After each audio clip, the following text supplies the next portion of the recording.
This video is brought to you by John Robson Guitar Tuition. If you enjoy the content, please consider supporting the channel by enrolling on a course, purchasing some guitar lessons or a t-shirt, or you can join my Patreon. Now, on with the show.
Hello chaps, welcome once again to John Robson Guitar Tuition. As always, I do hope you're well. Okay, taking a look at this guitar today. If I just move that around, you can see this is a Hartwood branded guitar. This is the Hartwood Revival model, and if you're not familiar with Hartwood guitars, they are, I think, one of the in-house brands for Yorkshire-based music retailer Gear for Music. They have a bunch of in-house brands, this company, I think. They have stuff that's just branded as Gear for Music, which is like the real sub £100 entry-level sort of stuff. Then there's the Sub-Zero brand, which is one of theirs as well. You might recall that semi-acoustic P90 Telecaster style thing I had a while back. That was a Sub-Zero.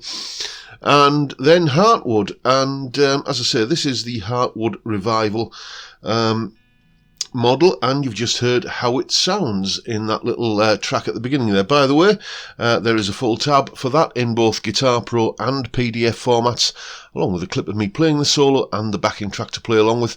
All that's up on my Patreon page. There's the address and the link's in the description. It's only $3 or £2.50 a month, and you get access to all of these bits and pieces and goodies that go along with these YouTube videos. I want to say a massive thank you to everybody who supports me in that, or any of the other ways, all of which are linked down in the description. So, to this guitar then, tell you what, let's take a quick look at the specs for it. Here we go. You can see, if we scroll down, that it has a basswood body. I'm reliably informed that basswood is just another name for lime wood. With gloss lacquer, an adjustable floating bridge. Questionable. This bridge on this looks more like what I would call a Nashville style Tune-o-matic sort of knockoff kind of thing, as you can see there. A floating bridge for me is the type of thing that you get on an old like archtop jazz guitar, where it is literally just not attached to the body, it's floating. But we won't quibble about that. Maple neck, fingerboard is thermally treated maple laminate, so it's made from maple in the same way as a hot dog is made from meat, I guess. 22 jumbo frets, bone nut, nice touch, and pickups are vintage style humbucker and a lead vintage style humbucker.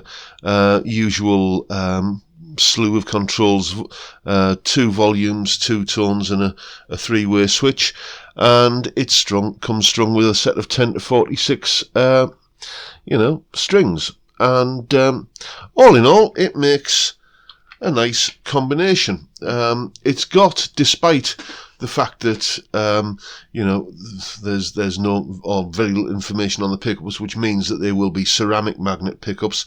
They don't sound at all muddy like, you know, ceramic magnet pickups can often do.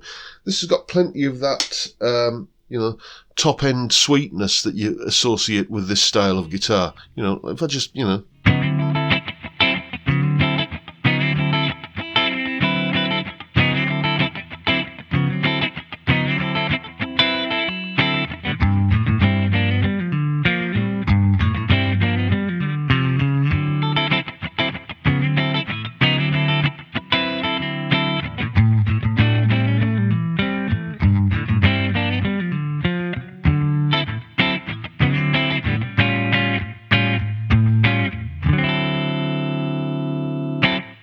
No muddiness there. I'm just plugged into the Sonic 8 Twiggy Blues at the moment. I don't have the overdrive section on that switched on, because when you do, we'll just do that, you get a nice fat sound.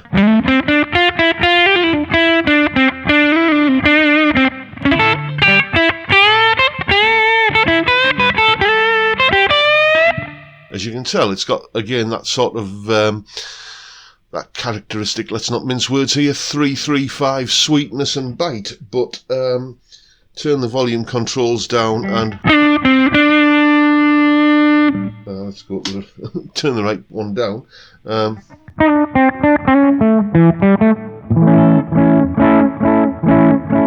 Yeah, that's where the muddiness starts to come in.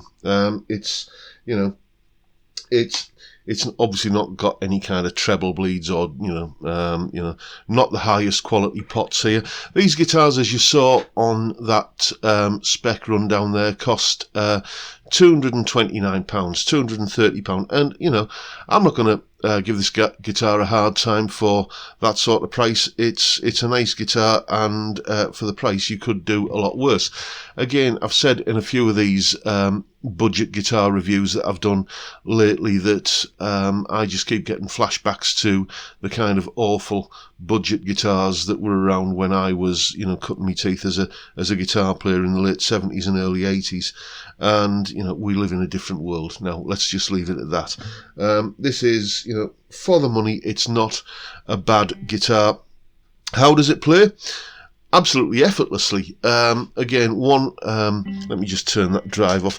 One feature that you could always expect to encounter on, you know, budget guitars of yesteryear were buzzy frets, you know, and a high action, and, you know, maybe sharp fret ends, the old fret sprout. There's none of this on here. You know, we've got, let me just grab this steel ruler here, and yeah, we've got an action at the 12th fret of about 1.5 millimeters at the 12th fret. That is a nice, comfortable low action by anybody's estimation. I should just tell you how I got this guitar, by the way.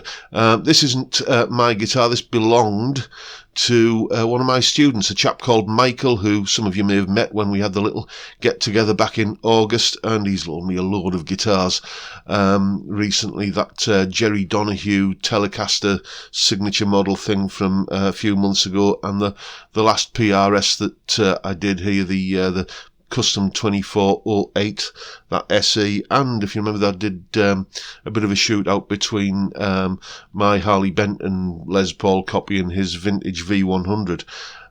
So he's loaned me a load of guitars, and I want to say a big thank you to him for doing that. But this one, he hasn't loaned me. He's basically donated this to Zoe's Place Baby Hospice, you know, the charity that I support. And by the time you're watching this video, this guitar and the two that you can see behind me there, that Glary Thinline semi-acoustic telly and that blue Pacifica there, those will, all three of these guitars will have gone to Zoe's Place, basically. So I just want to get the review of this one done and dusted before, you know, I organise the collection, because it's just easier to get them all sent in the one go. So, nice guitar, sounds pretty good, providing you're not looking for something where you can, you know, sculpt the tone via the volume and tone controls. This is going to be a guitar where you you know, where you leave them on full all the time and just rely upon, you know, foot switching pedals or something like that to go between clean and dirty. But, you know, it's not the end of the world. It is what it is. Would I have one of these guitars? Well, probably not, it has to be said. The one thing that always strikes me about whether it's, you know, a budget guitar like this or whether it's, you know, some, you know, let's call it what it is, Gibson, is that the moment, every guitar I've ever had, okay, at some point you own a guitar long enough and you're going to need to do some maintenance on the wiring. A pot will go scratchy, a wire will come unsoldered, you may want to swap the pickups, any number of kind of things. And on this guitar here, this style of guitar, it is a monumental faff around to do that. It's basically keyhole surgery through there. I remember once, getting on for 30 years ago, I was at a guitarist magazine trade show. Do you remember when they used to do those? And I think it was in London, and there was this small, like, one-man band Scottish luthier who was there, and I wish I could remember his name, but he was basically making you know, a lot of 335 and archtop style variations of guitars to like exquisite levels, you know.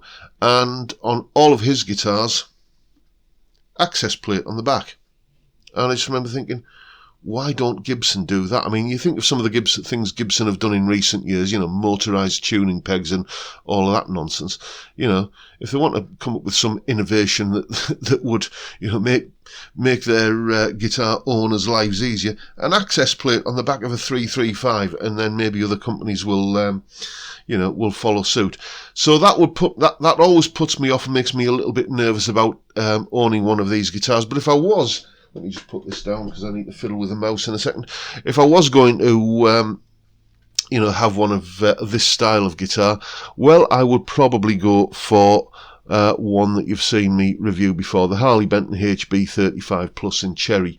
It's a little bit cheaper.